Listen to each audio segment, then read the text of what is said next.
Les geysers sont l'un des phénomènes naturels les plus rares et impressionnants sur Terre. Ils naissent dans des zones où la chaleur souterraine est extrême, souvent près d'anciens ou d'actifs systèmes volcaniques. Sous la surface, l'eau de pluie ou de rivière s'infiltre profondément dans le sol à travers des fissures naturelles.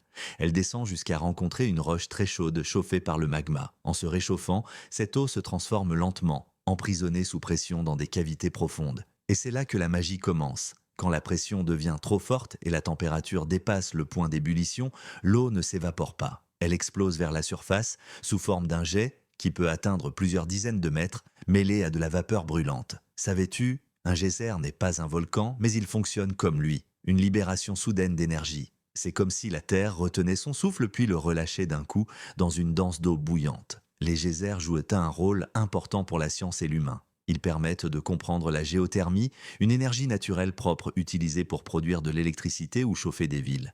Ils renseignent les scientifiques sur l'activité souterraine de la planète et certains abritent même des micro-organismes capables de survivre à des températures extrêmes, ce qui inspire la médecine et l'astrobiologie. Certains geysers sont cycliques. Ils jaillissent à intervalles presque réguliers, d'autres sont totalement imprévisibles, parfois silencieux pendant des mois avant de revenir. On en trouve très peu dans le monde. Des pays comme l'Islande ou des régions comme le parc de Yellowstone National Park sont célèbres pour en abriter. Le plus connu reste Old Faithful, un geyser qui jaillit presque toutes les 90 minutes.